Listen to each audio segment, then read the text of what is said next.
하나님께서 오늘 우리에게 주시는 말씀은 마태복음 28장 1절에서부터 10절까지 말씀입니다. 마태복음 28장 1절에서부터 10절까지 말씀. 하나님의 말씀을 받들어 봉독할 때에 살아계신 하나님의 음성을 들으시기 바랍니다. 안식일이 다 지나고 안식 후 첫날이 되려는 새벽에 막달라 마리아와 다른 마리아가 무덤을 보려고 갔더니 큰 지진이 나며 주의 천사가 하늘로부터 내려와 돌을 굴려내고 그 위에 앉았는데 그 형상이 번개 같고 그것은 눈같이 희거늘 지키던 자들이 그를 무서워하여 떨며 죽은 사람과 같이 되었더라. 천사가 여자들에게 말하여 이르되 너희는 무서워하지 말라. 십자가에 못 박히신 예수를 너희가 찾는 줄을 내가 아노라. 그가 여기 계시지 않고 그가 말씀하시는 대로 살아나셨느니라. 와서 그가 누우셨던 곳을 보라. 또 빨리 가서 그의 제자들에게 이르되 그가 죽은 자 가운데서 살아나셨고 너희보다 먼저 갈릴리로 가시나니 거기서 너희가 배우리라 하라. 보라, 내가 너희에게 일렀느니라 하거늘.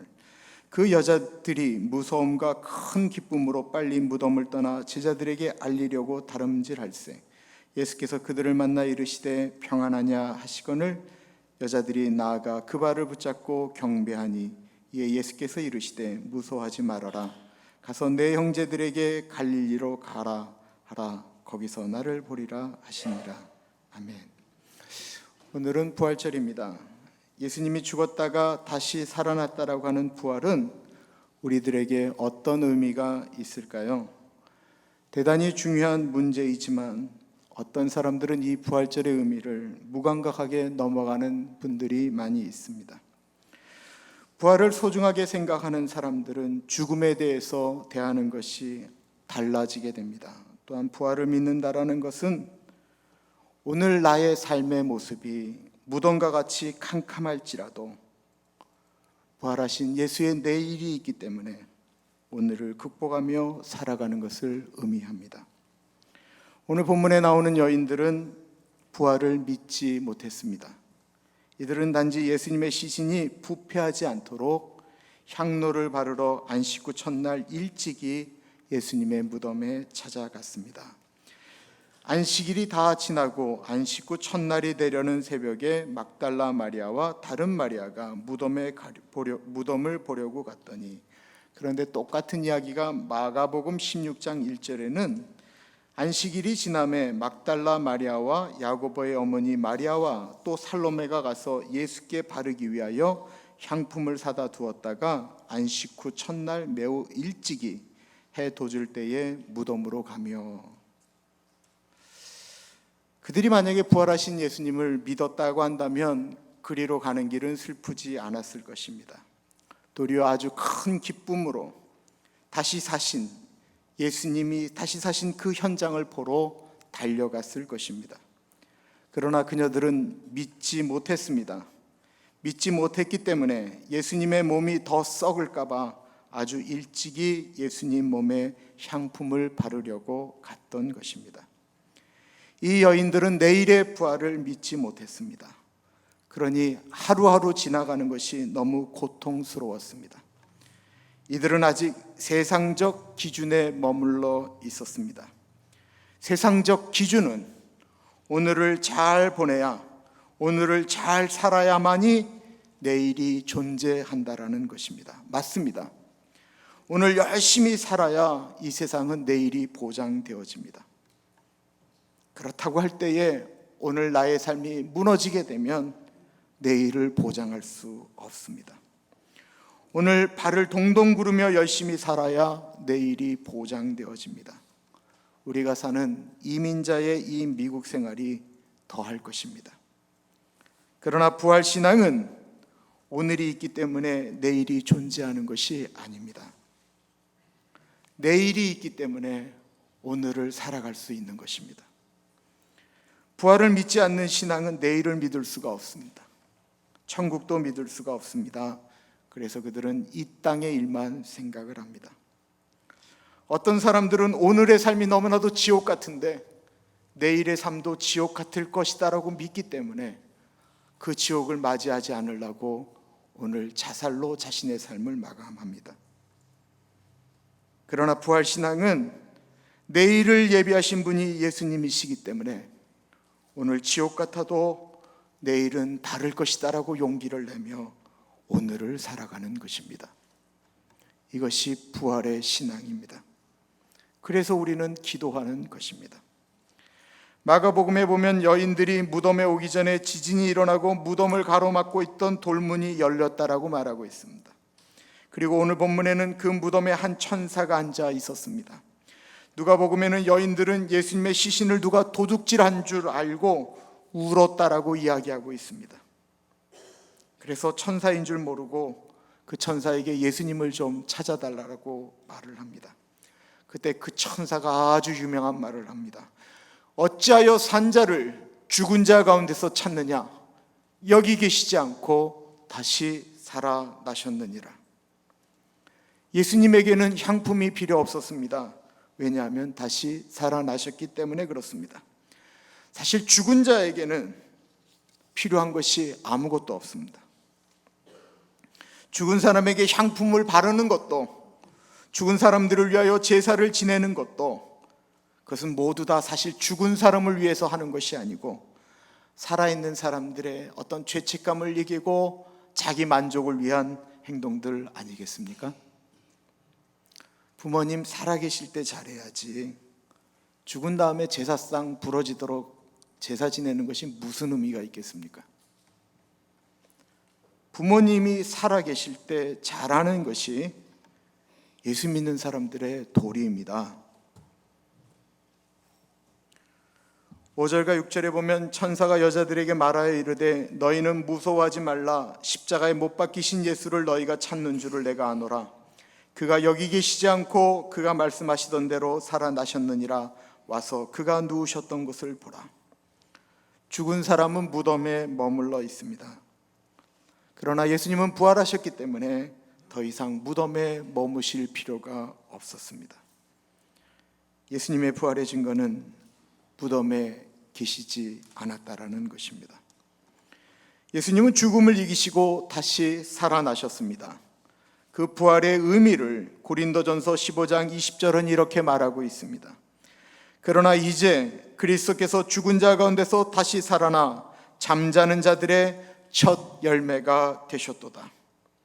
잠자는 자들의 첫 열매라고 하는 말은 예수님 후에 두 번째, 세 번째, 네 번째 셀 수 없는 부활을 맞이하는 사람들이 있다라고 하는 것을 의미하는 것입니다. 그 부활을 믿고 사는 사람들이 복됩니다. 제자들에게, 여인들에게 예수님은 내가 죽었다가 다시 살아날 것이다 라는 말을 많이 하셨습니다. 그러나 여인들도 제자들도 믿지 않았습니다. 오늘날도 기독교인이 부활을 믿는다라고 말은 하지만 실제로 많은 사람들이 부활을 믿지 않습니다. 그래서 믿음 없는 사람들처럼 오늘 눈앞에 보이는 현실 때문에 두려워하고 떱니다. 믿음의 사람들은 주님의 약속의 말씀을 믿는 것입니다. 내가 너희를 고아처럼 내버려 두지 않겠다라는 말씀을 믿는 것입니다. 수고하고 무거운 짐진 자들아 다 내게로 오라. 내가 너희를 편히 쉬게 하겠다라는 말씀을 믿는 것입니다. 그러므로 말씀을 믿는 사람들은 본인이 가진 것 때문에 행복하고 불행하고 그러는 것이 아닙니다. 믿음의 사람들은 영원한 천국을 소유하는 부활의 신앙을 가졌기 때문에 행복한 것입니다. 부활하신 현장을 목도한 여인들은 너무나도 행복해하기 시작했습니다. 슬픔이 변해서 기쁨이 되었습니다. 한숨이 변하여 노래가 되었습니다.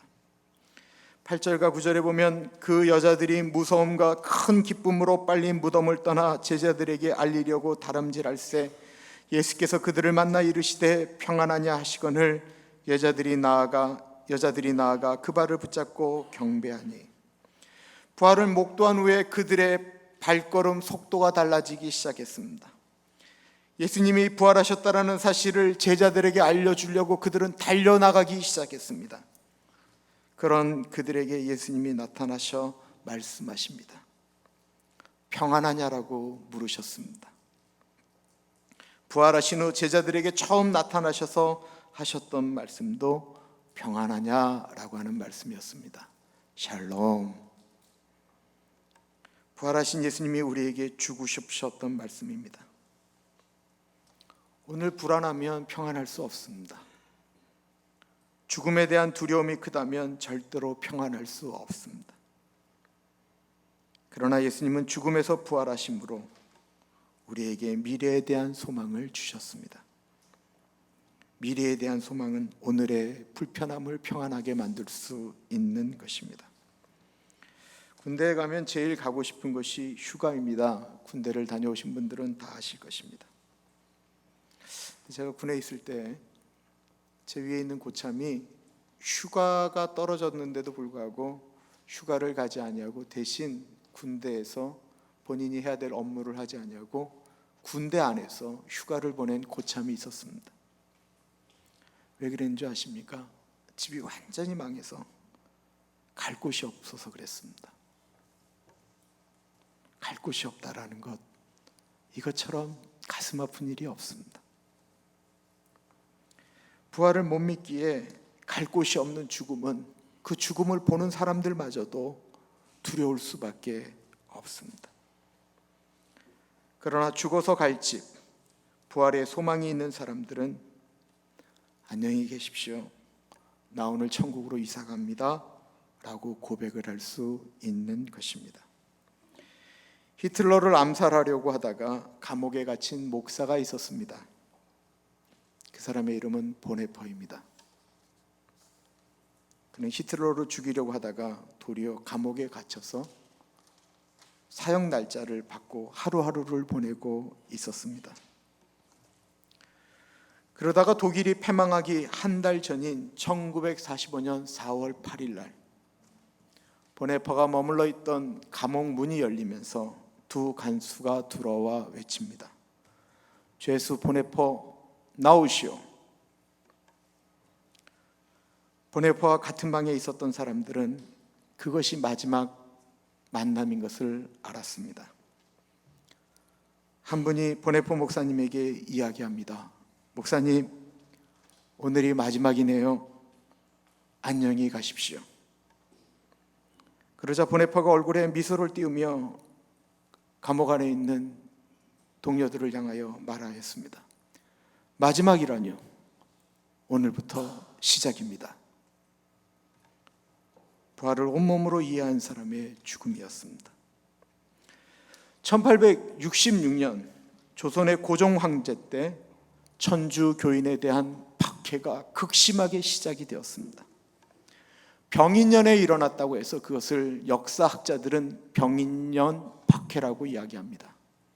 그때 무려 천주교인 8천여 명이 목베임을 당해서 죽임을 당했습니다. 그때 프랑스에서 조선에 와서 복음을 전했던 젊은 프랑스 사제들도 신부들도 같이 목베임을 당해서 병인양요라고 하는 전쟁이 일어나게 됩니다. 한강변에 있는 조그마한 산, 나중에 너무나도 많은 사람들의 머리가 거기서 떨어졌기 때문에 절두산이라고 불리는 곳에서 계속해서 앞에서 사람들이 목을 들이우면 목을 잘라서 그 목이 한강으로 떨어졌습니다. 그 모습을 뒤에서 바라보던 한 젊은 프랑스 신부가 벌벌벌벌 떨면서 자기 차례가 오기를 기다리고 있습니다. 그 죽음의 두려움으로 벌벌 떨던 신부를 한 할아버지 성도가 꼭 안아주면서 이렇게 이야기하였다라고 합니다. 신부님, 곧 있으면 우린 천국에서 고대하던 예수님을 만나게 될 것인데 너무 두려워하지 마십시오.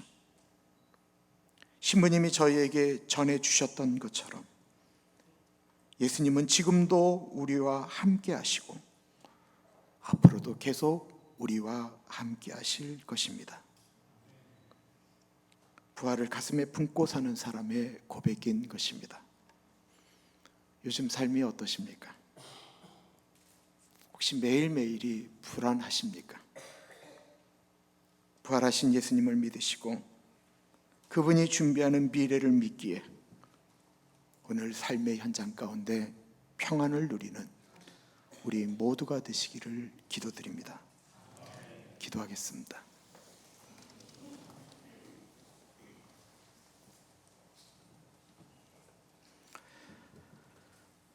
참으로 존귀하신 하나님 아버지,